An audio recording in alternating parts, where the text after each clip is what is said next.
شاید کبھی نہیں ہوا۔ شعیب بہت ہی پہلے ہم سے ایک بار ہمارے آفس میں یہ بتا رہے تھے کہ میں اپنی کمیونٹی یعنی کہ مسلمان کے لیے کچھ کرنا چاہتا ہوں۔ تو میں نے یہ بات کی تھی کہ کیا؟ اس نے کہا تھا کہ میں دینی تعلیم جو بچوں کے اندر نہیں ہے زیادہ، ہمارے مسلمان خود اپنی دینی تعلیم سے بھاگ رہے ہیں، میں یہ کام کرنا چاہتا ہوں۔ تو میں آج تہ دل سے اسے سلام کرتی ہوں کہ اتنے بڑے جذبے کو صرف اس نے سوچا ہی نہیں بلکہ آج کے معاشرے میں اس نے لا کر کھڑا کر دیا، اور یہاں پر قرآن کی تلاوت اور نعت نظم ہر کچھ یہاں ہو رہا ہے۔ یہ دیکھ کر ماشاءاللہ میں شعیب ہی کو نہیں بلکہ شعیب کی ماں کو سلام کرنا چاہتی ہوں کہ سب سے پہلے وہ ماں کو سلام جس نے ایسی اولاد جنی کہ جو دنیا کے بارے میں نہیں بلکہ دین کے بارے میں زیادہ جس نے سوچا ہے۔ تو میں آپ سبوں سے کہوں گی کہ ایک زور تعلیم ہمارے شعیب کے لیے ہوگی۔ دیکھیے ہمارا اسلام آج جو بات ہے، سب سے بڑی بات ہے قرآن کیا؟ قرآن ہمارا جو اسلام ہے، جو ہم مسلمان ہیں، قرآن ہمیں ہمارا اسلام بتاتا ہے، اور ہمارے اسلام میں سب سے اول اور سب سے آخری جو ہمارے نبی ہیں، انہوں نے ہمیں اپنی سنت بتائی ہے۔ وہ سنت کیا ہے؟ وہ سنت نماز، روزہ، حج، زکوٰۃ، مگر اس کے ساتھ ساتھ ہمیں ہمارے اسلام میں یہ بتایا گیا ہے کہ ہم میں سب سے اہم چیز ہے خلق انسانیت، ہم میں سب سے اہم چیز ہے محبت، ہم میں سب سے اہم چیز ہے بیداری۔ تو یہ جو چیزیں ہمارے اسلام میں سکھائی گئی ہے، آج آپ بہت بڑے بڑے اسکول میں جاتے ہیں، بہت اچھی اچھی باتیں آپ کو سننے کو ملتی ہے، آپ ڈاکٹر بنتے ہیں، آپ انجینئر بن جاتے ہیں، آپ کے بچے پڑھ لکھ کر وکیل بن جاتے ہیں، آپ کے بچے پولیس بن جاتے ہیں، مگر وہ ماں باپ محتاج ہوتے ہیں اس گھڑی اپنے اولاد کے، جس وقت اس ماں کے روح کو اللہ قبض کرتا ہے، اور قبض کرنے کے بعد بچے کو الحمد نہیں آتی ہو، بچے کو قل واللہ احد نہیں آتا ہے، بچے اپنے ماں باپ کو ایک فاتحہ نہیں بھیج سکتے ہیں، تو ماں اس ٹائم آسمان سے جب اپنے بچے کے ساتھ، فرشتے کے ساتھ جاتی ہے اپنے گھر پہ اور کہتی ہے کہ میرے مرنے کے بعد میرے بچے کیا کر رہے ہیں، اللہ نے مجھے موقع دیا ہے کہ جا اور جا کے تو اپنے پریوار کو ایک بار دیکھ کر تو آ کہ تیرے بچے کیا کر رہے ہیں۔ اور وہ ماں جب آتی ہے فرشتے کے ساتھ اپنے بچوں کو دیکھنے کے لیے، تو وہ دیکھتی ہے کہ ہمارے بچے موبائل چلا رہے ہیں، ہمارے بچے کسی فلم میں بیٹھے ہیں، ہمارے بچے کوئی روپیہ کمانے کی کوشش کر رہے ہیں، مگر اس وقت وہ ماں محتاج ہوتی ہے۔ ہاں میرے دوستوں، ہاں میرے بہنوں، ہاں میرے بزرگوں، یقین جانیے جیتے جی انسان جتنا محتاج نہیں ہوتا، مرنے کے بعد انسان محتاج ہوتا ہے۔ تو جب وہی ماں اپنے بچے کو تیار کرتی ہے اور فرشتے کے ساتھ آتی ہے اور یہ دیکھتی ہے کہ اس کا بچہ نماز مغفرت پڑھ رہا ہے، اس کا بچہ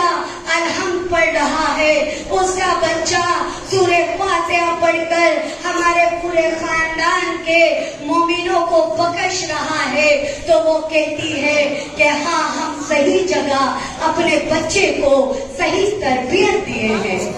تو آج جو یہ شعیب نے کیا ہے یہ بہت بڑی بات ہے۔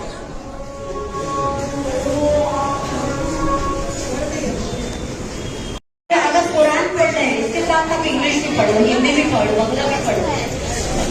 ہر چیز آپ پڑھیں، کیونکہ آپ کو اس دنیا کے ساتھ ساتھ دین بھی ہے۔ ہمارا سب سے پہلے ہم ایک مسلمان مسلمان ہیں اور ہم دین سے تعلق رکھتے ہیں، اور ہمیں ہمارے حضور صلی اللہ علیہ وسلم نے کہا ہے، آیت میں کہا ہے کہ ان مدینۃ العلم والیو بابا،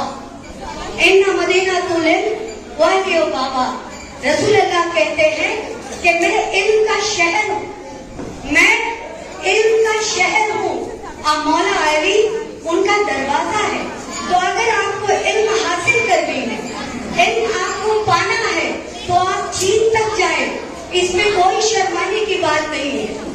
تو میں بس یہی گزارش کروں گی کہ آپ جتنا سے جتنا ہو، جتنا زیادہ ہو، آگے بڑھے۔ بس ایک بات اپنے دل اور دماغ میں رکھیے کہ جو یہ زندگی اللہ نے ہمیں نوازی ہے، اللہ نے جو یہ زندگی ہمیں دے کر دنیا میں بھیجا ہے، کیوں بھیجا ہے، ہم کیوں جی رہے ہیں؟ بس ایک روز موت،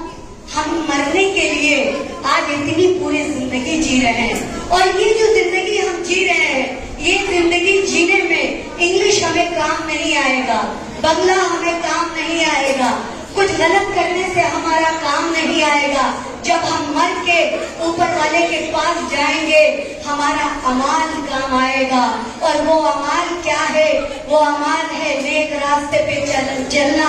وہ اعمال یہ ہے لوگوں کی مدد کرنا، بزرگوں کو دیکھنا، اپنی ماں باپ کو پہلے دیکھنا، ماں باپ کی عبادت کرنا، اپنے رشتے داروں کو دیکھنا، اپنے ملک کو دیکھنا۔ تو یہ سوچئے کہ ہمارا جو 4 کتاب آسمانی کتاب ہے، ہمیں یہ سکھاتا ہے کہ ہمیں جینا کیسا ہے اور مرنا کیسا ہے۔ میں اپنے بچوں کو خاص کر کے کہوں گی کہ آج آپ جو یہاں بیٹھے ہیں، ایک چیز جان لیجیے گا، اللہ سے شیطان نے وعدہ کیا تھا کہ میں تمہارے ہر اس بندے کو بہکاؤں گی، ہر اس بندے کو بہکائیں گے جو بندہ تیرا نیک وار ہوگا۔ تو آج آپ دیکھ لیجئے، اگر آپ سنیما ہال میں جائیں گے، شیطان آپ کو نہیں بہکاتا ہے، اگر آپ موبائل چلائیں گے، شیطان آپ کو نہیں بہکاتا ہے، مگر اسی جگہ اگر حی علی الصلاۃ، حی علی الفلاح آگے آواز آتی ہے تو شیطان آپ کے کندھے میں سوار ہوتا ہے اور کہتا ہے تم مسجد پہ مت جانا، مگر اگر آپ مسجد پہ جاتے ہو تو کہتا ہے اللہ اگر مجھے معلوم چلتا کہ تیرے بندے ایسے ہوتے ہیں تو میں بھی سجدہ کر لیتا۔ تو میں اپنے بچوں کو خاص کر کے کہوں گی کہ ایک بار یاد رکھیے گا کہ اسلام زندہ ہوتا ہے ہر کربلا کے بعد۔ تو پنجتن کے صدقے میں، پنجتن کے واسطے، جناب زینب کے واسطے میں ہم ماؤں کو، ہم بہنوں کو یہ چاہیے کہ ہم زیادہ سے زیادہ دینی تعلیم، صرف زویب کی ذمہ داری نہیں، ہماری اور آپ کی بھی ذمہ داری ہے، بلکہ صرف اپنے بچوں کو نہیں بلکہ کوئی غیر قوم میں ملے تو ہمارے رسول اللہ صلی اللہ علیہ وسلم نے فرمایا تھا کہ تمہیں حق ہے 3 بار تم غیر قوم کو بھی سمجھاؤ اور اپنے نام میں لاؤ۔ تو زیادہ تر آپ لوگ کوشش کیجیے گا، ہو سکتا ہے مجھے آپ کو بتانے میں یا کچھ کہنے میں نے غلطی کیا ہو، اگر کوئی مجھ سے غلطی ہوئی ہو تو میں معذرت کی حقدار ہوں۔ السلام علیکم ورحمۃ اللہ وبرکاتہ۔ بہت شکریہ ہمارے بیچ میں ابھی بہت کچھ سیکھنے اور سکھانے کے لیے ہمارے بڑے سے بڑے یہاں پہ پروفیسر، ڈاکٹر اور ہمارے مولانا حضرات موجود ہیں۔ تو ابھی کچھ دیر میں آواز دوں گا ہمارے میٹیا بروچ اپورٹ ایریا کے کافی مشہور و معروف پروفیسر اینڈ ڈاکٹر ارشاد عالم صاحب کو۔ تو اس سے پہلے میں اپنے یوسف فیملی کے نونہال محمد حسن یوسف وارسی کو آواز دینا چاہوں گا کہ وہ تلاوت کرے، کیونکہ ان کا طبیعت کچھ ناساز ہے، آج صبح سے بخار بھی ہے۔ تو میں آپ سب کے سامنے تلاوت کے لیے محمد حسن یوسف وارسی کو دائس پہ بلانا چاہوں گا۔